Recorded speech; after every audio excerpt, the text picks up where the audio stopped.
재미있는 역사에서 인사이트를 찾다. 역사이트 TV 세 번째 얘기는요. 고려 말부터 조선 초까지 이성계와 정도전, 그리고 정몽주, 그들의 운명적인 만남과 비극, 그리고 조선의 새로운 출발에 대해서 한번 얘기해 보도록 하겠습니다.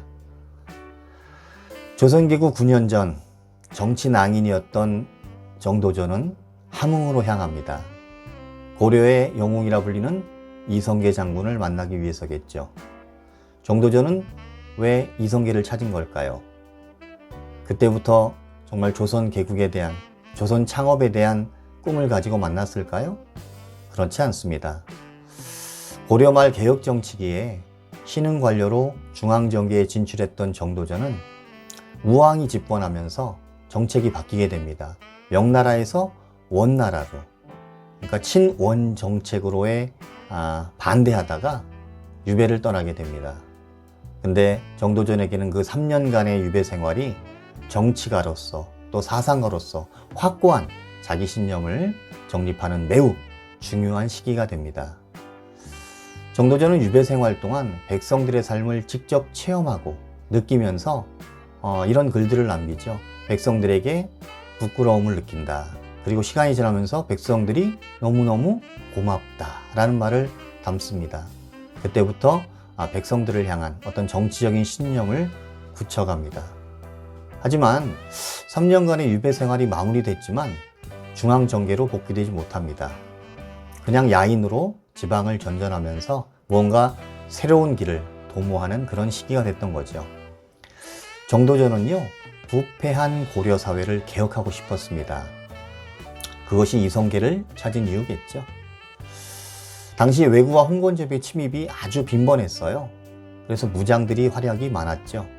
다시 말하면 장수들이 아주 출세를 하던 시기였습니다. 그들 중에 단연 돋보였던 무장은 최영과 이성계겠죠. 최영은 단연 으뜸 가는 무장입니다. 백성들이 아주 그를 존경했고 신망이 두터웠죠. 또한 이성계는요, 황산대첩에서 고려를 유린한 소년 장수 아지발도를 죽이고 전국구 스타가 됩니다. 둘은요, 군사력이 강했습니다. 무력도 출중했습니다. 그리고 부하 장수들에게 인정받는 무장이라는 공통점이 있었습니다.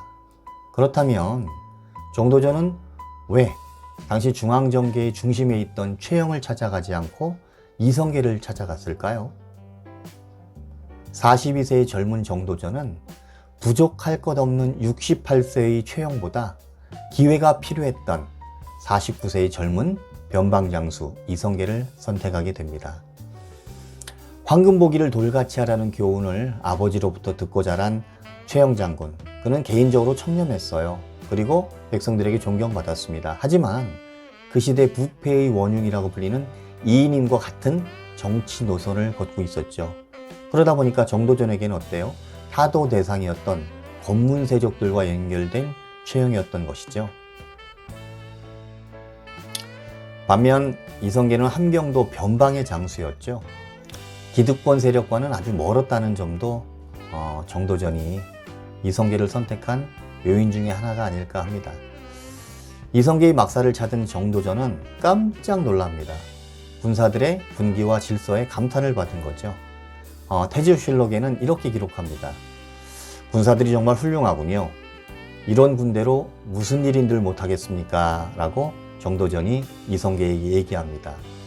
이성계는 그 뜻이 뭔지 물었습니다. 하지만 정도전은 왜구를 물리칠 수 있다는 말입니다. 라고 얼버무리게 됩니다.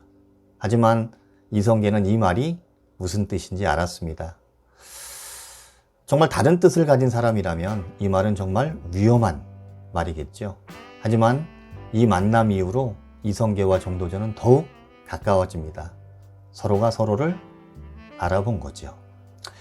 이 의미 있는 만남을 주선한 사람이 바로 정몽주였을 것으로 보여집니다. 정몽주는 정도전보다 5살이 많은 형입니다. 근데 이색이라는 스승, 성리학 제자로서 함께 동문수학했던, 그리고 어릴 적부터 우정을 나눴던 그런 관계였습니다.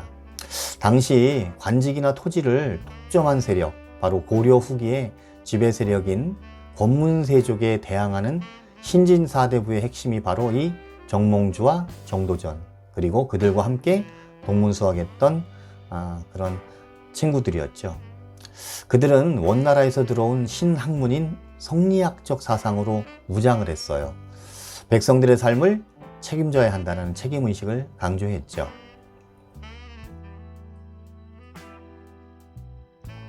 강성 몽골족인 원나라가 북쪽으로 밀려나면서 명나라가 중원을 차지합니다. 그러면서 고려의 천령 이북 지역을 반납하라고, 우리 땅이다 라고 주장합니다. 명나라와 조선의 갈등이 시작된 거죠. 고려 조정은 매우 분개했어요. 하지만 힘이 없었잖아요. 그래서 그 땅이 역사적으로 고려의 영토다라는 그러한 설득을 하기 위해서 편지도 보내고 사신도 보냅니다. 하지만 주원장은 이런 고려의 설득 시도를 묵살해 버립니다.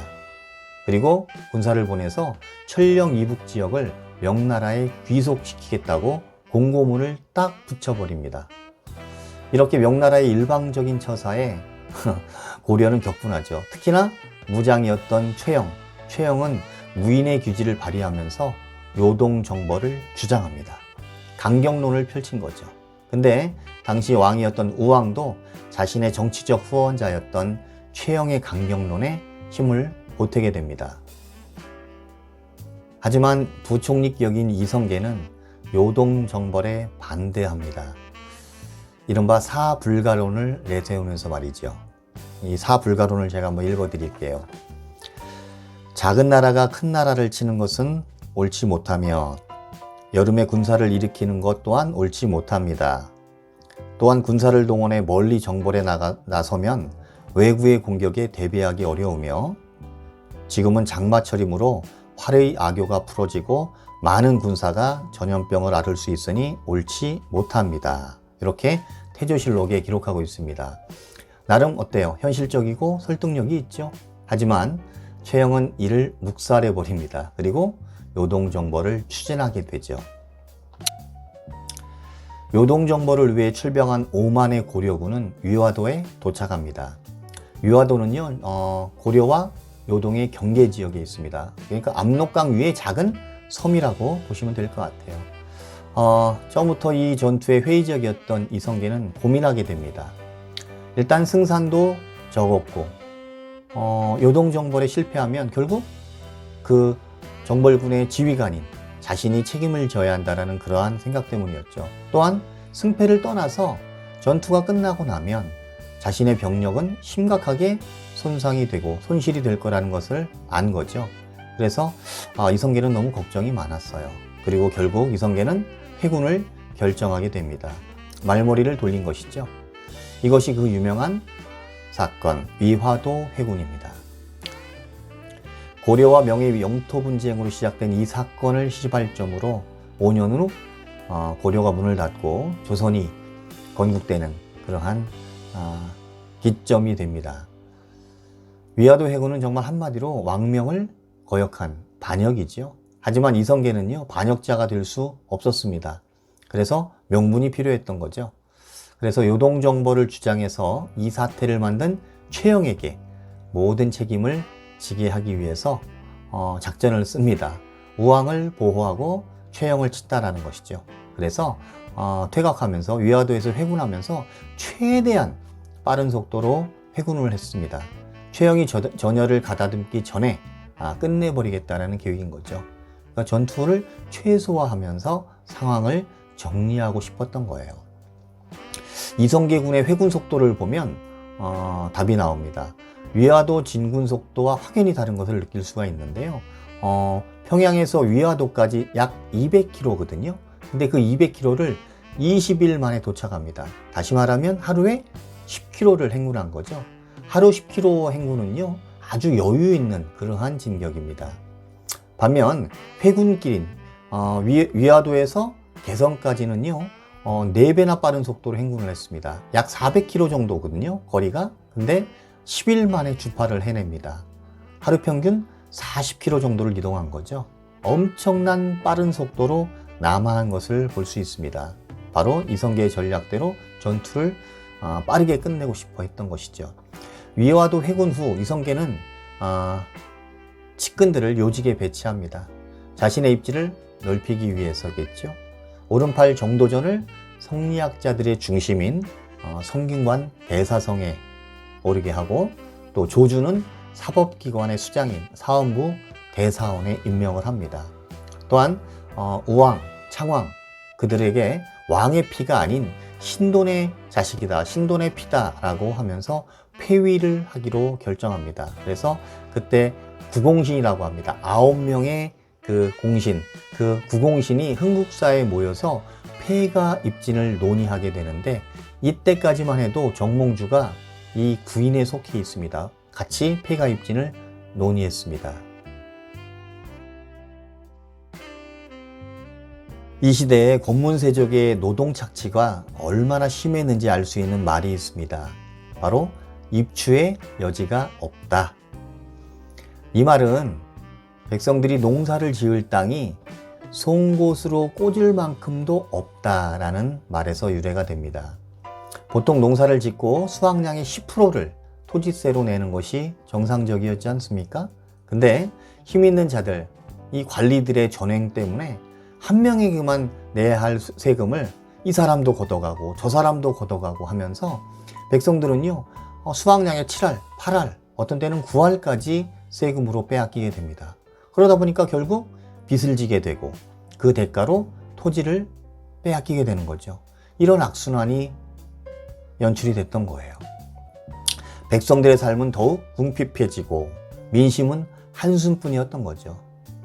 정도전은 3년간의 그 유배 생활 동안 이 백성들의 아픈 광경을 목도하고 느꼈기 때문에 이 권문세족의 횡포를 이대로 놔둘 수 없다라고 맘먹었었거든요. 그래서 그가 권력의 중심에 섰을 때 경제계획을 단행하게 됩니다. 이른바 계민수전입니다. 백성의 수를 헤아려서 땅을 나눠준다라는 그러한 획기적인 토지계약을 내놓습니다. 근데 이 국가의 모든 땅을 나라의 것으로 회수하고 백성들에게 골고루 나눠준다라는 이 정책, 너무 획기적이지 않습니까? 너무 개혁적이었습니다. 당연히 기득권층의 엄청난 반발 때문에 실행하지 못하죠. 그래서 조준이 낸 그런 사전 폐지가 핵심인 정책이 절충안으로 채택이 됩니다. 수족권 관직에 있는 그 관리가 토지에 대한 세금을 징수하는 권리인데 그걸 수족권이라고 해요. 관직에서 물러나서 권리를 반납해야 되는데, 당연히 반납해야 되는데 이 불법적인 권리남용 행위 때문에 백성들이 되게 아팠던 것들이죠. 그래서 이를 혁파하는 그러한 제도를 시행하게 됩니다. 백성들은요, 한 관리에게만 10%의 세금만 내고 수확의 9할을 90%를 가져가게 한 거예요. 이렇게 과도한 세금 압박에 대해서 어떤 괴로움을 해소하게 해주는 제도였던 것이죠. 젊은 시절 절친이었던 이 정도전과 정몽주가 공양왕을 옹립하는 후에 각자의 이상을 추구하는 과정에서 충돌하게 됩니다. 이제 균열의 시작인 거죠. 정몽주는요, 고려 왕조의 틀 안에서 개혁을 추진하고자 하는 그런 입장이었다고 한다면, 정도전은 왕조에 대한 충성보다 어떤 민본주의의 실현 이런 것들이 우선이었다고 생각합니다. 다시 말하면 고려가 중요하진 않았던 것이죠. 정도전에게는. 결국 이성계파와 정몽주파로 양분되게 됩니다. 그리고 시간이 지나면서 갈등이 점점 깊어지게 되죠. 이즈음 그 유명한 이성계의 해주 낙마 사건, 이성계가 해주에서 낙마해서 위독하다라는 소문이 납니다. 이 소식을 들은 정몽주가 홀로 기뻐했다라고 실록이 기록하고 있어요. 이럴 만큼 양 진영이 갈등이 깊어졌던 거죠. 그리고 이 틈을 타서 고려 왕조를 지키고 싶었던 정몽주가 이성계의 사람들이죠. 정도전, 조준, 남은 이런 개혁파 인사들을 탄핵합니다. 그리고 귀양을 보내버리죠. 이성계파에겐 대단히 위기가 됐던 것이죠. 바로 돌아올 수 없는 강을 건너버린 겁니다. 그리고 정몽주는 이성계가 실제로 위독한지 궁금했어요. 그래서 정몽주는 병문안을 핑계로 이성계 집을 찾아갑니다. 그때 정몽주를 맞이한 사람이 바로 이방원입니다. 서로를 마주한 두 사람, 그 유명한 하여가와 단심가로 서로의 마음을 얘기하게 되죠. 한번 읽어드릴까요? 먼저 이방원의 하여가입니다. 이런들 어떠하리 저런들 어떠하리 만수산 드렁치기 얽혀진들 어떠하리 우리도 이같이 얽혀서 100년까지 누리리라. 이렇게 이방원이 먼저 얘기했죠. 그때 정몽주가 단심가로 자신의 마음을 표현합니다. 이 몸이 죽고 죽어 100번 고쳐 죽어 백골이 진토되어 넋이라도 있고 없고 님 향한 일편단심이야 가실 줄이 있으랴. 정몽주의 답가를 들은 이방원은 함께 할 수 없는 사람이구나 라는 것을 확인했죠. 그리고 결국 정몽주를 살해하게 됩니다. 이 정몽주의 죽음은 고려의 죽음으로 이어지게 되죠. 결국 정몽주는 최후의 고려인으로 남은 충신이 된 것이죠. 그리고 475년간이나 유지됐던 고려는 역사 속으로 사라지게 됩니다.